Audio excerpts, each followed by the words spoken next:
Bismillahirrahmanirrahim. Wassalatu wassalamu ala Rasulillah wa ala alihi wa sahbihi wa man tabi'ahum bi ihsanin ila yaumiddin, amma ba'du. Allahumma sahli sadri wa yassir li amri wahlul 'uqdatam min lisani yafqahu qawli. Allahumma inna nas'aluka ilman nafi'an wa rizqan tayyiban wa amalan mutaqabbalan. Allahumma alimna ma yanfa'una wazidna ilman wal huda wat tuqa was salaha ya rabbal alamin. Saya yang dirahmati Allah Subhanahu wa taala, alhamdulillah summa alhamdulillah, segala puji hanya milik Allah Rabb semesta alam. Salawat dan salam tak lupa kita curahkan kepada junjungan kita, suri tauladan kita, uswah hasanah kita, Nabi Muhammad sallallahu alaihi wasallam. Saya yang dirahmati Allah Subhanahu wa taala, kita masuk pada pembahasan baru, yaitu makna dan pengertian ihsan. Apa yang dimaksud dengan ihsan? Atau mungkin kita mempunyai teman namanya ihsan. Sebenarnya ihsan itu artinya apa? Ihsan itu apa, temannya Upin Ipin atau tetangga antum atau apa? Kita perlu tahu makna ihsan itu apa. Ihsan secara bahasa artinya adalah lawan kata dari isaah, berbuat buruk. Nah, jika lawan katanya adalah berbuat buruk, maka makna ihsan itu sendiri adalah berbuat baik. Maka apa saja perbuatan baik itu masuk dalam kategori seseorang ihsan. Apa saja amalan kebaikan yang mendatangkan kebaikan, yang mendatangkan maslahat atau mendatangkan manfaat, maka itu katakan sebagai ihsan, karena dia sedang berbuat baik. Nah, ini definisi atau terminologi menurut bahasa. Adapun pengertian atau makna ihsan itu sendiri menurut syariat Islam, misalnya kita berbicara tentang hendaklah antum berbuat ihsan. Maksudnya apa berbuat ihsan? Di sini adalah hendaknya seseorang senantiasa merasa diawasi oleh Allah Subhanahu wa taala, baik dalam kondisi sembunyi-sembunyi maupun terang-terangan. Nah, kira-kira kalau merasa diawasi oleh Allah Subhanahu wa taala secara terang-terangan, antum ngerasa enggak Allah itu melihat? Kalau secara terang-terangan, secara umum manusia akan menyadarinya. Enggak mungkin seorang manusia dia berbuat maksiat atau berbuat perbuatan dosa itu secara terang-terangan, itu secara asalnya nggak mungkin, kecuali orang-orang yang sudah Allah Subhanahu wa taala fitrahnya Allah hilangkan, mungkin Allah cabut sehingga dia tidak malu, misalnya ketika dia bermaksiat. Maka banyak kita dapati seseorang dia bangga setelah bermaksiat. Naudzubillahi min dzalik. Nah, begitu juga fitrahnya perempuan itu menyukai sesuatu hal yang indah, yang baik, yang rapi, yang wangi, ya kan? Perempuan kan begitu. Maka perempuan itu sukanya dandan. Fitrah perempuan memang demikian. Selama tidak melanggar batasan yang telah ditetapkan oleh syariat, itu nggak masalah. Tapi terkadang kita dapati, mohon maaf, ada perempuan yang merokok.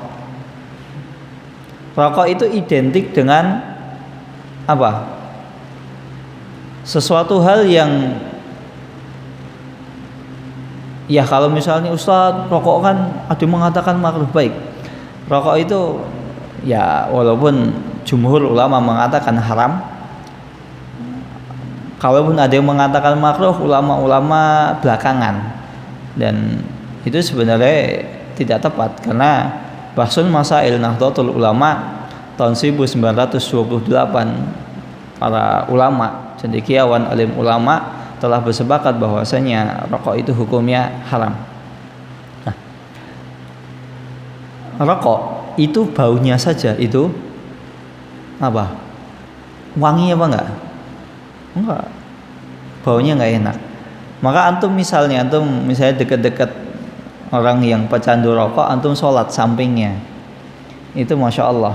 Apalagi pas sujud atau misalnya dia bersin atau tiba-tiba ngantuk, kan keluar itu bau. Tapi tidak jarang kita dapati di luar sana ada perempuan yang mohon maaf merokok. Padahal perempuan itu kan sukanya yang wangi, nggak bau. Nah, kok bisa terjadi? Yaitu fitrahnya sudah Allah Subhanahu wa taala cabut. Karena dia lebih mengikuti hawa nafsu. Tapi secara dasarnya nggak ada perempuan itu suka bau yang menyengat. Begitu juga tidak ada perempuan itu yang suka dengan laki-laki perokok, nggak ada. Antum tanya perempuan manapun, baik yang paham agama maupun tidak, secara tabiat, secara fitrah, nggak ada yang suka. Karena apa? Nggak enak tidur bareng bau.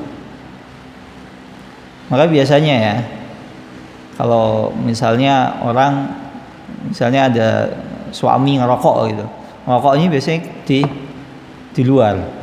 Balik nanti ke rumahnya nanti setelah baunya hilang. Ihsan tabiat.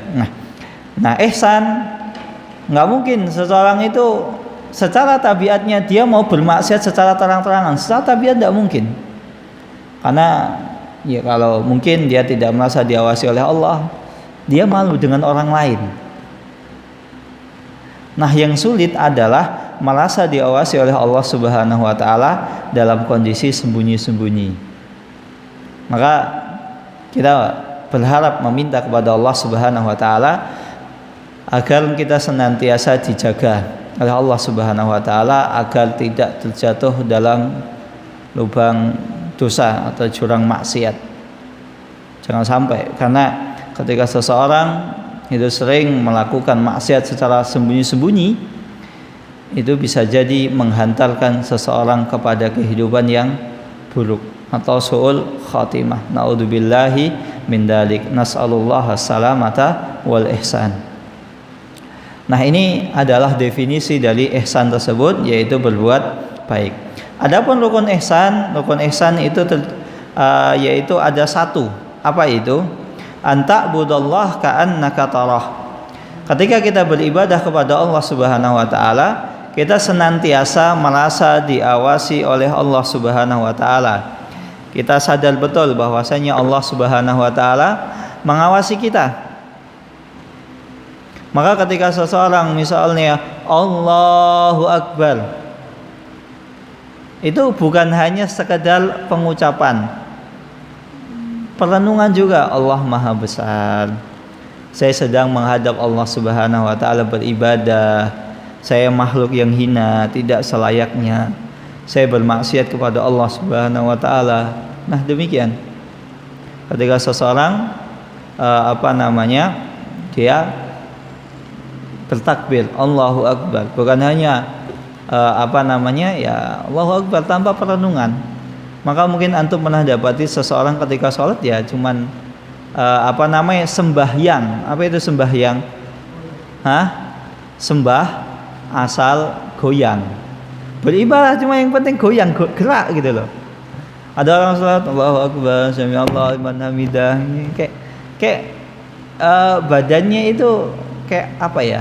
Lentur sekali gitu, tanpa ada penghambaan, tanpa ada penghayatan.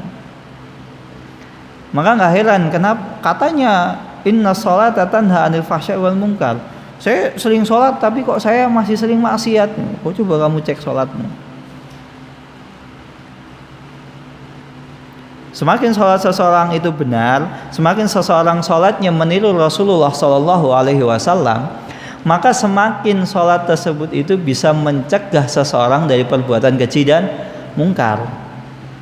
Maka sebelum antum menjustifikasi katanya Al-Quran begini, nggak benar itu, palsu. Coba antum sudah mempraktekkan sebagaimana apa yang diminta oleh Al-Quran atau belum? Kalau belum ya jangan salahkan Al-Qurannya, antum yang salah. Atau bisa jadi antum salah menafsirkan Al-Quran sampai kapanpun, dimanapun dan bagaimanapun keadaannya, itu tidak bakalan bisa salah. Yang salah siapa? Orang yang memahaminya, orang yang membacanya, orang yang kurang mengamalkannya. Kalau seseorang misalnya memahami Al-Quran dengan sebaik-baik mungkin, tidak bakal insya Allah salah. Insya Allah. Sama orang tersebut itu ya berusaha untuk mencari kebenaran, bukan pembenaran. Kemudian klasifikasi ihsan, yaitu pembagian ihsan. Ihsan itu terbagi menjadi dua, yaitu seseorang bersikap baik kepada sesama manusia, atau hubungan hablu minan nas. Seseorang berlaku baik kepada sesama makhluk, sesama manusia, baik hewan, tumbuhan, manusia dan lain sebagainya. Ini sesama makhluk, hubungan sama-sama. Dan ini meliputi 4 hal. Pertama, harta. Seseorang berbuat baik terhadap hartanya dengan cara apa? Dia tidak membelanjakan hartanya kepada tempat-tempat yang bisa menjerumuskannya ke dalam neraka atau ke dalam dosa. Dan begitu juga seseorang ketika mencari harta tersebut, dia berbuat ihsan dengan cara apa? Cari harta yang halal. Karena seseorang ketika mencari harta yang haram nggak akan berkah. Sampai kapanpun nggak akan berkah. Yang ada adalah malapetaka, bencana dan bencana. Kecuali seseorang sampai bertaubat kepada Allah Subhanahu wa taala. Maka seseorang tidak boleh selalu menuhankan harta yang selalu dicari. Ndak. Antum mau nyari harta, saya mau nyari uang, sudah dapat, masih kurang. Karena apa? Ketika antum dapat satu, pengen yang lain. Begitu juga kalau misalnya sebelum antum memiliki sesuatu, kayaknya punya ini enak. Setelah antum punya, biasa aja. Maka ada sebuah kisah seseorang yang dia pengen banget beli Lamborghini. Antum pengen beli Lamborghini? Pengen ya? Dia nabung, penasaran. Kayak apa sih? Lamborghini kayaknya keren gitu, privilege dan sebagainya, kelas atas gitu. Ngumpulin, akhirnya 2 tahun Lamborghini terbeli. Beli Lamborghini, dipakai cuman sehari, 2 hari, 3 hari, sekarang seminggu. Habis itu Lamborghini-nya nggak dipakai, masukin gudang. Bulan kedua Lamborghini dijual. Kenapa kamu jual Lamborghini? Apakah kamu nggak punya uang? Mungkin kamu utangmu banyak sehingga mobil yang engkau idam-idamkan selama ini engkau jual. Apa jawabannya? Ya, cuman kayak gini toh rasanya itu punya Lamborghini. Biasa aja gitu. Dulu ketika sebelum memilikinya, wah kayaknya keren, enak. Wah kalau saya punya ini. Setelah punya, biasa aja. Nah itulah dunia. Sebelum antum memilikinya, setan akan senantiasa menghiasinya.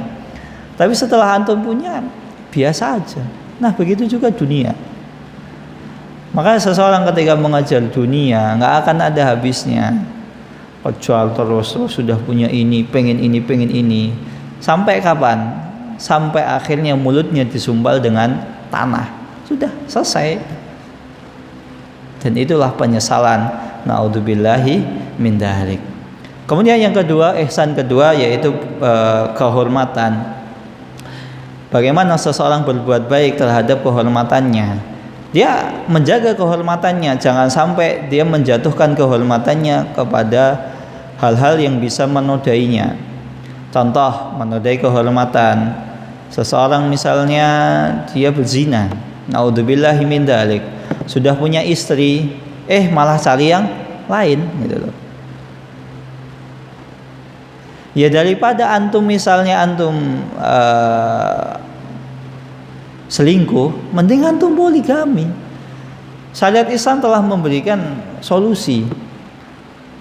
Poligami halal. Ya memang Ustadz nanti rame ya, poligami itu rame di awal. Kalau udah berjalan ya sudah.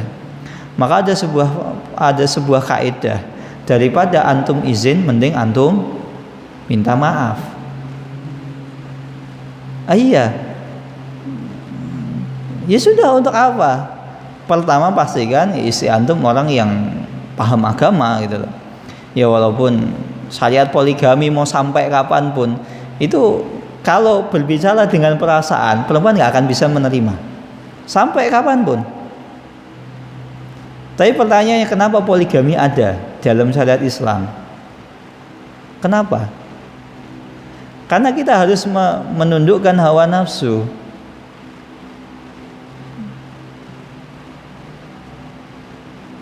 Karena agama ini tidak bisa semua dilogika, tidak bisa. Maka mungkin antum pernah dengar kisah-kisah istri Nabi itu cemburu, biasa cemburu. Karena apa? Perempuan 95% itu perasaan, 5% logika. Maka kadang perempuan itu kalau marah semua dibanting, semua dipecahin, semua diungkapin. Setelah kejadian puas? Enggak, menyesal. Kenapa vas bunganya tak pecahin? Kenapa ini tak buang? Kenapa saya kok malah minta cerai? Kenapa saya malah ini? Nyesel. Sedangkan laki-laki itu logika. Namun bukan berarti antum seenaknya poligami, enggak. Ya antum harus mengikuti aturan gitu. Kalau antum merasa nggak bisa adil, ya sudah, cukup satu. Ini berbuat ihsan terhadap kehormatan antum. Di mana nanti di akhirat, bukankah ketika seseorang dia tidak bisa berlaku adil terhadap istrinya, nanti di akhirat itu akan miring. Dan semua orang yang di akhirat itu bisa lihat dia miring, ini orang yang nggak adil. Coba bayangkan, yang lihat antum tuh bukan cuma satu dunia, tapi apa coba? Orang pertama dan orang terakhir. Coba bayangkan, antum dilihatin orang satu RT aja udah cipel antum, udah aduh udah nggak ini dilihatin berapa orang, entah wallahu taala alam, bisa 1 miliar, 3 miliar, 1 triliun, 2 triliun, nggak ngerti, nggak ada yang tahu jumlah pasti manusia itu. Yang jelas semua orang akan bisa melihat antum ketika misalnya tidak adil terhadap istri, di akhirat itu akan miring. Naudzubillah min dzalik. Maka ya daripada jangan sampai antum misalnya selingkuh. Untuk apa selingkuh? Sedangkan syariat Islam sudah memberikan solusi, yaitu poligami. Dan sebenarnya simple. Poligami itu ada di tangan, sebenarnya poligami itu ada di tangan perempuan. Perempuan itu yang akan memastikan apakah suaminya bakalan poligami atau tidak.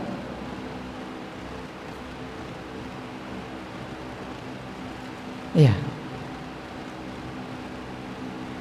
Kalau pengen suami nggak poligami, ada satu cara, nggak bakalan suami tersebut poligami. Apa itu caranya? Kadang perempuan itu cuma fokus di kenapa poligami nggak? Bagaimana biar suamiku tidak poligami? Ada tipsnya. Dan ini tips ini manjur, sudah dibuktikan. Laki-laki itu adalah tipe orang yang mengedepankan logika, dan laki-laki adalah tipe seorang pemimpin. Tapi seorang pemimpin ini bisa ditaklukkan oleh seorang perempuan. Maka kalau misalnya perempuan tuh pengen suaminya nggak bakalan poligami seumur hidup, gunakan apa? Senjata pamungkas. bukan senjata paling lemah. Antum tahu senjata pamungkasnya perempuan apa? Hah? Apa senjata pamungkasnya perempuan? Banyak perempuan tidak menyadarinya. Senjata pamungkas perempuan itu adalah suara rendah, bukan suara tinggi. Suara lembut. Makanya laki-laki sekuat apapun imannya, ketika ketemu perempuan yang suaranya lembut, insya Allah kalah. Illa man rahimah rabbuh, kecuali orang-orang yang Allah rahmati. Nabi Yusuf, para anbiya. Maka jangan sampai perempuan tuh ketika ribut sama suaminya pakai suara tinggi, kalah. Karena apa? Saya katakan laki-laki adalah seorang pemimpin. Loh, mau ribut, kalah.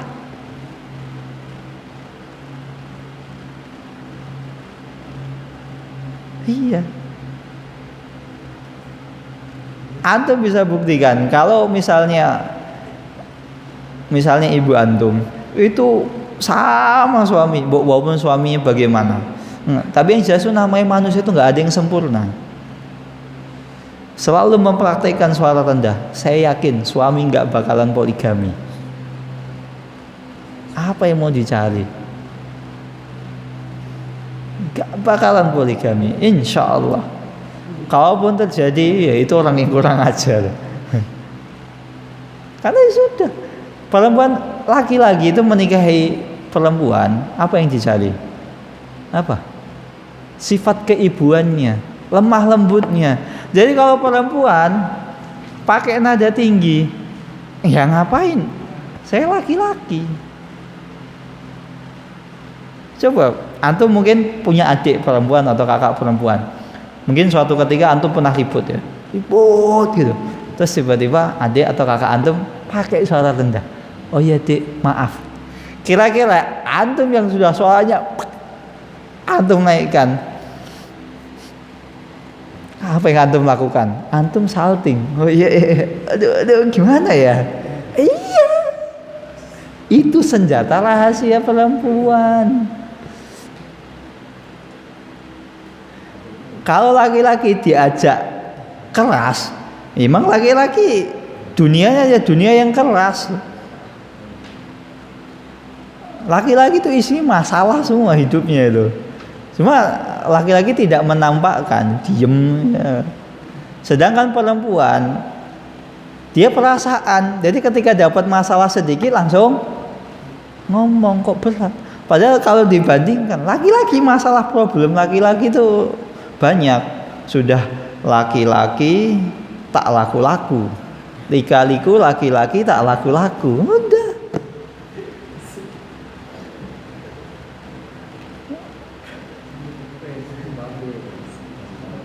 Ya kalau ngajak laki-laki diajak ribut ya menang laki-laki.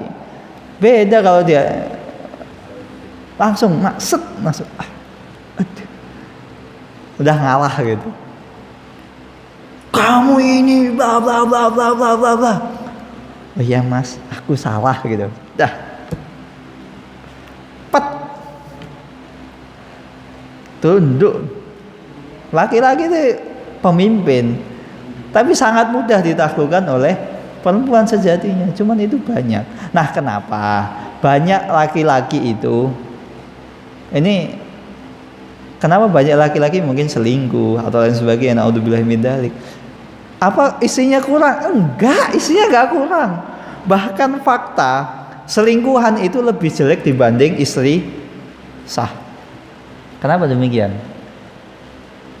Karena ada satu tabiat perempuan, satu tabiat yang ini menjadi dasar hilang dari perempuan tadi. Apa? Suara nada rendah.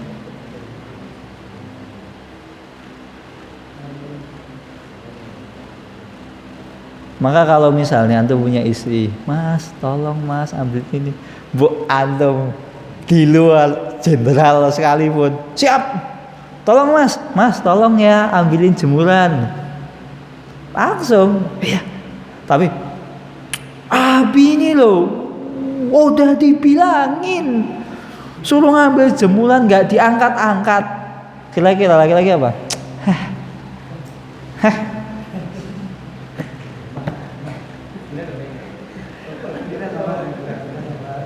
Ngajak kok suara tinggi, itu spesialis saya gitu, laki-laki. Nah kemudian nih kita bahas masalah yang terlalu tinggi nih.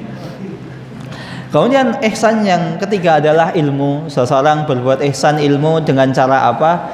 Yaitu ketika dia belajar, dia ya dia belajar berbuat ihsan dalam ilmunya. Dia pilih guru-guru yang bagus, guru-guru yang bisa menghantarkan kepada ilmu yang hakiki, bukan cuman guru-guru yang sekedar cuma selingan gitu loh. Kajian kan banyak, ada kajian selingan, ada yang kajian yang bertahap, berjenjang, ada yang kajian ya cuma itu aja. Maka seseorang yang ketika dia belajar menempuh berbuat ihsan, dia cari yang ini skalanya ini bisa untuk scale up, bisa naik bertingkat-tingkat. Atau ini cuman kajiannya yang ala kadarnya gitu. Ya cuma itu aja. Ditanya hal-hal yang pokok nggak tahu. Islam itu apa? Ya pokoknya aku Islam. Lah kan kamu kan sering ngaji lah. Aku pengajianku nggak dibahas kayak gitu Pokoknya yang penting yang ini apik gitu. Ya memang Islam itu adalah berbuat baik. Tapi tidak cukup seseorang dengan sekedar berbuat baik bisa dikatakan Islam. Karena Islam itu pokoknya adalah tauhid. Saya kan berbuat baik, kan ada makhluk penunggu di sana yang harus kita beli makanan sesajen. Saya kan baik gitu. Dia nggak sadar, padahal dia telah berbuat kejahatan yang paling jahat. Apa itu? Nggak tahu diri. Allah Subhanahu wa ta'ala telah menciptakan dia, berbuat baik kepada dia, memberi makan, memberi rezeki, kok malah dipersembahkan peribadatan kepada selain Allah. Kemudian yang keempat, berbuat ihsan terhadap tubuh, yaitu seseorang dengan menjaga tubuhnya agar tidak berfungsi sebagaimana mestinya, menjauhi hal-hal yang bisa merusak tubuhnya dari minuman keras. Tentunya ketika antum misalnya berbuat ihsan terhadap tubuh antum, bukan hanya sekedar saya nggak minum minuman keras karena biar badan saya tetap sehat, bukan karena itu. Tapi antum harus hadirkan niat bahwasannya minuman keras itu haram. Bukan kenapa kamu nggak minum? Enggak, nanti saya bentar, saya itu cita-cita saya mau jadi polisi.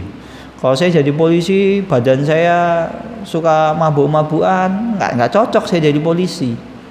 Nggak cocok jadi tentara. Oh, jadi kamu nggak minum tuh karena kamu pengen jadi tentara, bukan karena Allah. Ingat di sini. Apakah dia berpahala? Enggak.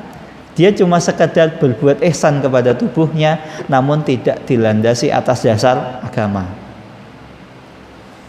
Kalau cuma alasan itu, semua orang beralasan, baik orang yang beragama maupun tidak tahu minuman keras itu bisa merusak tubuh. Narkoba, ganja, puto dan lain sebagainya bisa merusak tubuh.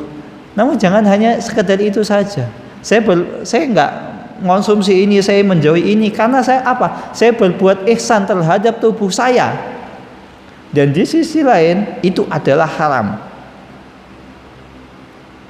Kemudian yang kedua adalah bersifat baik ketika beribadah kepada Allah Subhanahu wa ta'ala, dan ini hablum minallah. Seseorang berbuat baik, berbuat ihsan kepada Allah Subhanahu wa ta'ala ketika beribadah. Yang pertama, dia senantiasa merasa menyaksikan Allah Subhanahu wa ta'ala. Di sini merasa menyaksikan.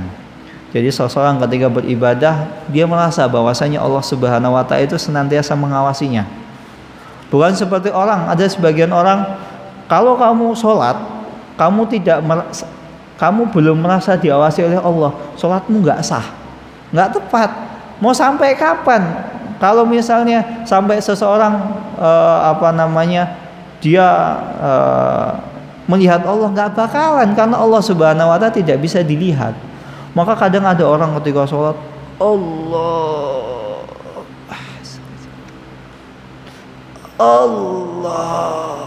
nggak jadi. Kenapa? Loh kenapa Pak? Kok ragu-ragu? Saya belum melihat Allah gitu loh. Udah Bismillah Allahu Akbar. Enak, saya lihat Islam itu mudah, simple, praktis, nggak usah membebani diri. Karena apa? Allah nggak bakalan dilihat sampai kapanpun, kecuali antum nanti di mana? Nanti di surganya Allah Subhanahu wa taala. Bahkan Nabi Musa alaihissalam itu nggak melihat Allah ketika di Bukit Tur Sina. Jadi nggak ada orang yang pernah melihat Allah Subhanahu wa taala. Nggak pernah. Kapan lihatnya? Nanti di akhirat. Nabi Musa itu nggak lihat. Ada yang mengatakan, ada sebagian ulama mengatakan hatta Isra Mi'raj Rasulullah SAW itu nggak lihat Allah, lihat cahayanya, wujudnya Allah, masih lihat itu wujudnya. Karena melihat wajah Allah Subhanahu wa taala, zat Allah Subhanahu wa taala adalah suatu keistimewaan yang hanya diberikan oleh orang-orang yang tertentu yang Allah masukkan ke dalam surga. Tidak setiap orang bisa melihat Allah Subhanahu wa taala. Maka kita dianjurkan ketika kita berdoa waladdatin nadhari ila wajhikal karim. Dan ya Allah, aku berminta, Allahumma inni as'aluka laddatan nadhari ila wajhikal karim. Ya Allah, aku meminta kepadamu agar aku kelak bisa melihat wajahmu ya Allah. Antum misalnya di dunia ya, ada orang yang sering banget membantu antum. Antum dibantu apapun, antum butuh apa dibantu, antum butuh ini dibantu, dibelikan, dibantu, diusahakan. Tapi antum nggak pernah lihat orang tersebut. Orang itu bantunya transfer, tiba-tiba ngirim barangnya. Antum pengen beli iPhone 15 Pro Max, tiba-tiba datang chat paket buat misalnya Bilal gitu. Datang, orangnya baik banget sama Bilal, tapi Bilal nggak pernah melihat orang tersebut seumur hidupnya. Kira-kira antum penasaran nggak sama orang tersebut? Penasaran? Antum pasti kan pengen ketemu orang tersebut, pasti pengen, nggak mungkin alah biarin, yang penting lancar, transferannya lancar, ini lancar, bantuannya, nggak mungkin. Sejahat-jahatnya manusia pasti dia mempunyai apa? Hati nurani. Kalau ada orang baik pasti pengen ketemu. Kalau misalnya nggak bisa ketemu, minimal bisa membalas yang ala kadarnya. Nah, bagaimana dengan Allah Subhanahu wa taala? Allah itu telah berbuat baik kepada antum sejak kapan? Sejak kapan? Sejak antum lahir? Enggak, sebelum antum dilahirkan. Apa? Allah Subhanahu wa taala telah berbuat ihsan dengan memilihkan rahim yang kelak nanti antum bisa lahir dari rahim tersebut. Seorang ibu yang akan menjaga rahim tersebut, menjaga bayi tersebut dengan sepenuh kasih sayang cintanya sampai antum lahir. Bahkan sampai antum meninggal, Allah berbuat baik. Kalau Allah nggak berbuat ihsan sama antum, antum nggak bakalan lahir. Nggak dipilihkan perempuan yang akan kelak melahirkan seorang anak yang kelak dinamakan dengan Abdillah Maksum. Nggak perlu disebutkan nama bapaknya kan. Ya itu Allah Subhanahu wa taala berbuat ihsan kepada antum sebelum antum lahir, sebelum antum diciptakan. Coba udah berbuat ihsan. Masa antum nggak pengen ketemu Allah Subhanahu wa taala? Maka melihat wajah Allah itu adalah nikmat yang paling besar. Bahkan nikmatnya surga kalah dengan melihat wajah Allah. Padahal surga yang paling rendah loh ya. Itu berapa kali lipatnya kenikmatan dunia yang paling nikmat? 10 kali. Sekarang antum coba bayangkan, hidup antum selama 20 tahun ini kurang lebih. Pemandangan apa-apa, hidup apa yang paling enak menurut antum? Silahkan bayangkan. Antum aja ketika sebelum bayangkan bingung, apa ya, mana ini kayaknya ini. Wah, ini lebih enak lagi, ini. Apalagi suruh mengalihkan 10 kali lipat, itu paling rendah. Nah, bagaimana paling surga? Jannatul A'la, Jannatul Firdaus. Semoga Allah Subhanahu wa taala memasukkan kita ke dalam Jannatul Firdaus. Allahumma amin. Nah, begitu. Maka tingkatan yang pertama selalu merasa menyaksikan Allah Subhanahu wa taala. Walaupun Allah Subhanahu wa taala enggak bakalan bisa dilihat oleh kita. Maka ketika kita beribadah seolah-olah melihat Allah, namun bukan berarti kita membebani diri kita. Kalau saya belum merasa diwasi Allah ya. Karena ihsan ini harus dibiasakan. Ihsan ini adalah tingkatan paling tinggi dalam kasta Islam, agama Islam. Kan ada kasta ya. Paling bawah itu apa? Islam. Kemudian atasnya apa? Iman. Yang paling atas itu ihsan. Maka pernah kita dengar orang Islam belum tentu iman. Maka kita dapati orang KTP-nya Islam, tapi apa? Nggak mau sholat. Padahal konsekuensi beriman kepada apa? Allah, Rasul, Kitab, itu kan sholat. Konsekuensi iman itu sholat. Bentuk amal, ini nggak beramal. Ada orang Islam tapi ya puasa nggak puasa, padahal bukan udun. Dia cuman Islam, belum beriman. Apalagi ihsan, sulit ihsan itu. Maka orang yang semodel Nabi Yusuf alaihissalam itu sangat langka. Coba bayangkan, sudah dijebak oleh seorang perempuan yang tua renta, bukan, cantik, jelita, masih muda, istri pejabat. Tempatnya di mana? Di rumahnya Nabi Yusuf? Tidak. Di rumahnya siapa? Sang istri pejabat. Pintu sudah ditutup, semua kondisi aman untuk berbuat maksiat sudah terhamparkan dengan sedemikian rupa. Tapi apa kata Nabi Yusuf alaihissalam?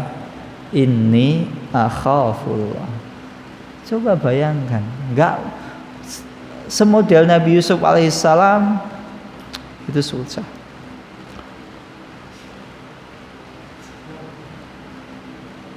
Maka Allah Subhanahu wa taala menjanjikan waliman maqama rabbihi jannatan. Dan barang siapa yang takut maqama rabbi, tentang keagungan Allah, keesaan Allah, kemahabesaran Allah, siksanya Allah Subhanahu wa taala yang pedih, apa? Jannatan, dapat 2 surga. Sulit. Nah, itu orang-orang yang derajatnya itu ihsan, nggak mudah.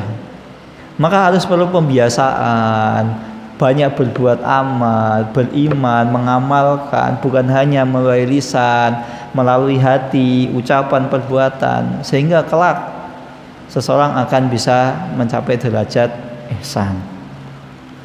Kemudian yang kedua, ihsan ketika beribadah kepada Allah Subhanahu wa taala, tingkatan yang kedua adalah dia merasa diamati dan merasa diawasi oleh Allah Subhanahu wa taala. Fa illam takun tarahu fa innahu yarak. Kalau seandainya engkau tidak melihat Allah, maka yakinlah bahwasanya Allah Subhanahu wa taala itu senantiasa mengawasimu. Allah Subhanahu wa taala berfirman, "Innallaha ma'al ladzina taqaw wal ladzina hum muhsinun." Sesungguhnya Allah Subhanahu wa taala senantiasa mengawasi hamba-hambanya yang bertakwa dan hamba-hambanya yang berbuat baik. Maka ketika antum misalnya antum bertakwa, antum enggak akan khawatir kekurangan rizki, kekurangan dapat malapetaka, insya Allah saya bertakwa, insya Allah hidup saya aman, insya Allah hidup saya makmur, insya Allah hidup saya bahagia, aman, sentosa. Kenapa? Saya bertakwa kepada Allah. Seseorang itu nggak boleh bergantung kepada dirinya kecuali ketika dilandaskan atas dasar apa? Amal soleh. Insya Allah.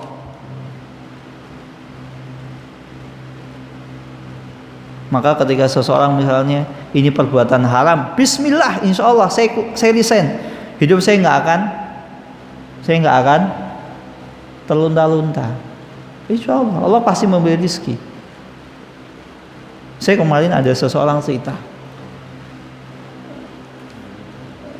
saya sudah sampai taraf benar-benar saya meyakini bahwasanya pekerjaan saya ini kurang berkah. Ya bisa dikatakan haram, tapi sebenarnya saya masih bisa cari jalan-jalan di perusahaan tersebut, cari jalan-jalan yang aman. Tapi saya masa nggak aman. Tapi di sisi lain keluarga saya butuh biaya yang banyak, anak saya banyak. Bismillah saya resign dari pekerjaan yang gajinya ketika itu 2 digit. Baru kemarin siang cerita sama saya 2 digit. Bismillah saya resign. Saya di rumah nganggur. Kalaupun ada pekerjaan ya klien-klien yang dulu kenalan ngehubungin saya. Tapi itu kan nggak banyak dan itu nggak bisa dijagakan, nggak pasti. Bismillah. Saya sebulan ini benar kan barang siapa yang sholat sabar, insya Allah hidupnya akan bahagia. Akhirnya dipraktekkan. Wis pokoknya saya bulan pertama saya resign. Pokoknya kegiatan saya sholat, sabar, baca Quran, sholat, sabar, baca Quran. Masjid, rumah, masjid, rumah, masjid, rumah, masjid, rumah. Apakah dia mati? Tidak. Bahkan gajinya lebih dari sebelum dia resign. Kok bisa? Percaya. Insya Allah orang yang bertakwa tidak akan disia-siakan oleh Allah Subhanahu wa ta'ala. Yakin. Antum selama antum beriman, bertakwa, berbuat baik, pasti Allah Subhanahu wa ta'ala senantiasa bersama orang-orang walladzina hum muhsinun. Orang-orang yang senantiasa berbuat baik. Jadi enggak usah khawatir. Rizki itu sudah Allah takdirkan. Antum mau lari ke utara, rizki antum ngikuti ke utara. Antum mau lari ke selatan, rizki antum ngikuti ke selatan. Enggak usah khawatir. Begitu juga dengan misalnya kalau saya punya anak banyak, mana mungkin saya bisa mencukupi? Tenang. Anak itu membawa rizkinya masing-masing. Mungkin ketika seseorang punya anak satu, gajinya cuma sekian, 1 juta sebulan. Ketika punya anak 2, langsung naik. Tidak percaya silahkan nanti antum buktikan, karena saya sudah membuktikannya sendiri. Ini benar. Saya ketika punya anak 1, gajinya ya pendapatan sebulan ya sekian. Kemudian Allah takdirkan saya tahun kedua pernikahan, anak kedua lahir. Jadi saya itu 2 tahun nikah, 2 anak. Pusing, jelas pusing. Wah, pusing mumet nih. Nanti mau lahiran pakai apa, akikah pakai apa? Bismillah, tawakal Allah, berusaha. Lahiran, alhamdulillah bisa lahiran di kelas VIP. Padahal sebelumnya saya nggak punya duit sama sekali.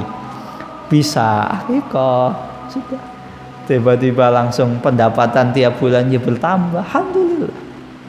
Maka antum jaga ritmenya antum dalam berbuat amal soleh, insya Allah meski antum lancar. Tapi kalau ternyata suatu ketika kok rezeki antum turun, bisa jadi ketika itu antum berbuat maksiat, naudzubillahi min dzalik. Ini yang bisa saya sampaikan. Masjid sebelah sudah adzan.